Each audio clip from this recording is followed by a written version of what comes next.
what I heard you say is your dorm is different from the auditorium. I disagree. The dorm and the auditorium are the same. We talk about free speech as if we have this right to say whatever we want. And I'm going to state the obvious here, but it's worth remembering.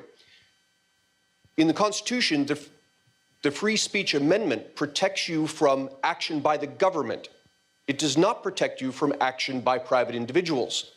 So when you come to a university that is a private entity, the university absolutely can control speech. If you don't like it, you are free to exit the university, go somewhere else. But in the same way that you would have the right to prevent someone from coming into your dorm room and lecturing on whatever it is that you don't want to hear, the university similarly, because the university owns itself the same way that you own the dorm room, has the right to prevent someone from coming in and speaking.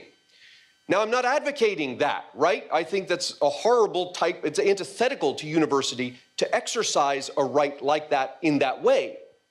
But I don't deny that the university has that right. I do think that the university has a responsibility to manage speech. And by that, what I mean is, for example, when I'm lecturing on principles of economics, I don't want a knot of students in the back of the room debating the pros and cons of the Protestant Reformation. I want to be able to manage the speech that's going on. We're there to talk about economics.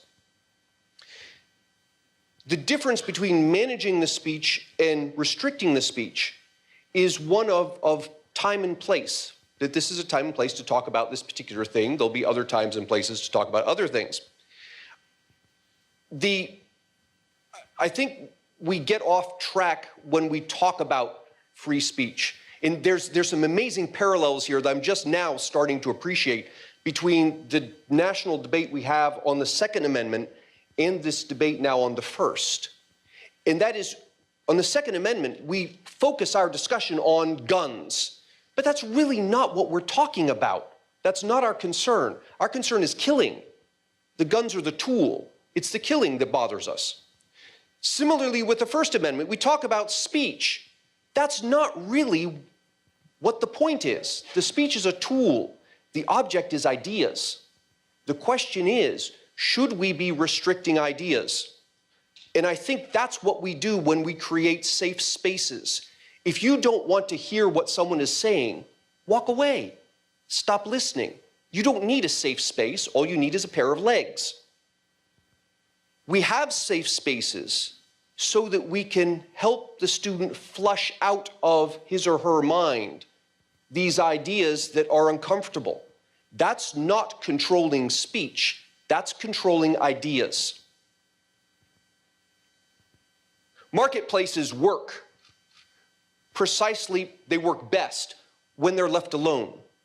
There's a bunch of entrepreneurs out there. They have ideas about things. Let them come out with ideas and present them to customers. And customers will be the judge of whether this particular idea is good or not. Ideas that are good, the customers will buy and provide resources to the entrepreneur to provide more of these things in different variations and all that sort of thing. Ideas that are bad, products that are bad, customers won't buy, thereby starving those entrepreneurs of resources, and those entrepreneurs eventually go away. The same dynamic occurs with ideas. Ideas that are compelling will attract, I'll call them customers, listeners, people who engage, and they'll spread these ideas. Ideas that are not compelling won't attract these customers, these people who will engage and listen, and so those ideas will die. And here's the kicker. We don't know ahead of time which of those ideas are good and which aren't. The best way we have to find the good ideas is to allow people to express them, throw them out into the marketplace and see what is compelling. When we restrict ideas, we are doing at a cognitive level the same thing that we would do in a marketplace when we tell people, entrepreneurs, you may not produce any phones that are smaller than this. All of a sudden, there's a whole industry that disappears. It disappears because we have prevented the customers for making the decision as to what is good and what is bad. And instead, we have somehow controlled and made that decision for the customers ahead of time.